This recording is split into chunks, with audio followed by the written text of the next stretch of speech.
बिस्मिल्लाहिर्रहमानिर्रहीम।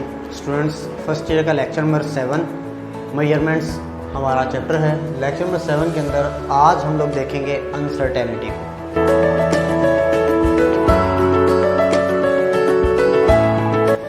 अनसर्टेनिटी होती है कि किसी भी मेजरमेंट में maximum possible range of error, यानी कि किसी भी मेजरमेंट के अंदर जो मैक्सिमम एरर की वैल्यू पॉसिबल होती है उसको हम लोग क्या नाम देते हैं?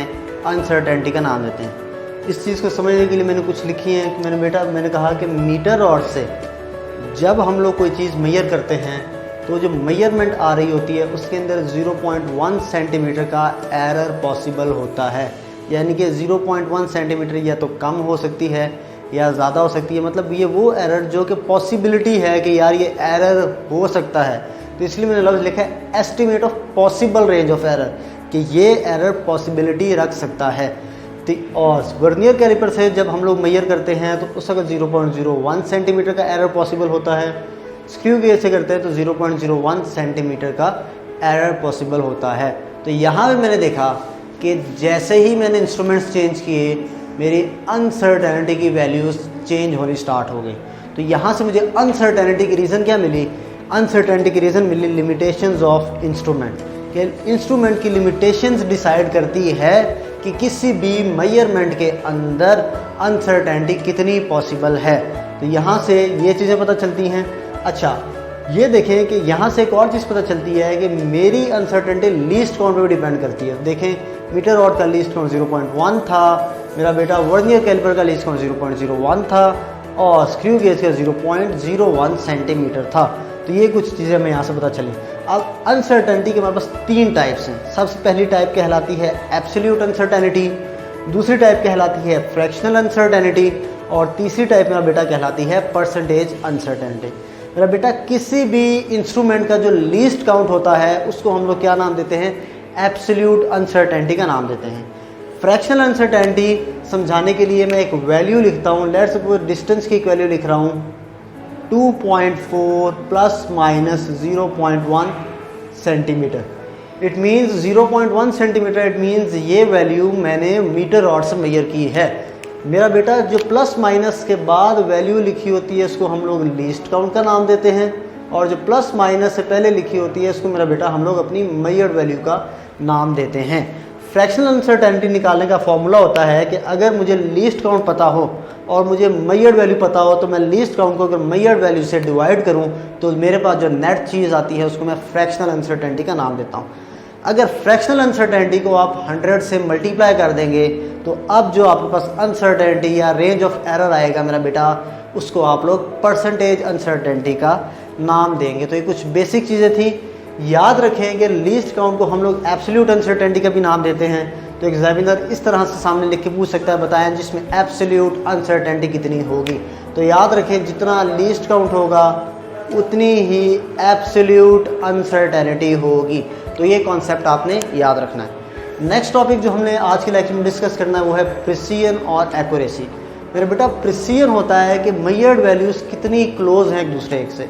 एग्जाम्पल मैंने लिखी कि मैंने कुछ वैल्यूज़ मेजर की। एक वैल्यू 9.76 थी, 9.75 थी, 9.74 थी और 9.77 थी। एक और बंदे ने वैल्यूज़ मेजर की, वो थी 9.76, 9.768, 9.769। अब मैंने जब इनके दरमियान डिफरेंस लिया तो यहाँ पे डिफरेंस आया 0.01 का। जब यहाँ पे डिफरेंस लिया तो यहाँ पे डिफरेंस आया 0.001 का। इट मीन्स यहाँ पे डिफरेंस कम है तो ये वैल्यूज़ एक दूसरे के ज़्यादा क्लोज हैं।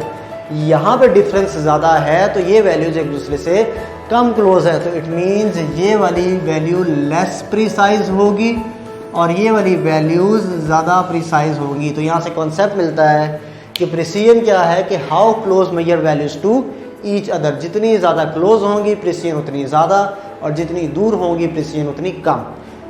इसी के बरक्स अगर एक्यूरेसी को देखूं तो एक्यूरेसी कहलाती है कि मेजर्ड वैल्यू और एक्चुअल वैल्यू के दरमियान जितना कम से कम डिफरेंस हो हम उस वैल्यू को एक्यूरेट का नाम देते हैं। तो यहाँ पे उसने लिखा है कि how close measured values to actual value. Example, actual value मेरे पास 9.8 थी, एक बंदे ने मेजर की जवाब आया 9.7 और दूसरे ने मेजर की जवाब आया 9.6। अरे बेटा यहाँ पे डिफरेंस आया 0.1 का, यहाँ पे डिफरेंस आया 0.2 का।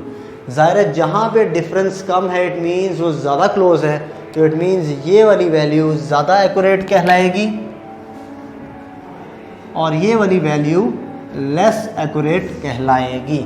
मेरा बेटा आपकी प्रिसीजन डिपेंड करती है लीस्ट काउंट पे, जबकि आपकी एक्यूरेसी लीस्ट काउंट के साथ साथ मेजर्ड वैल्यू पे भी डिपेंड करती है।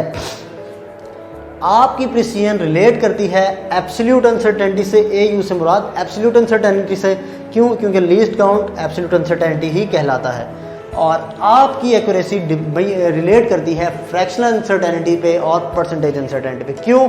क्योंकि लीस्ट काउंट पे डिपेंड कर रहा है, ये मेजर्ड वैल्यू पे डिपेंड कर रहा है। अगर यहाँ पे देखें तो फ्रैक्शनल अनसर्टेनिटी भी इन दोनों पे डिपेंड कर रही है।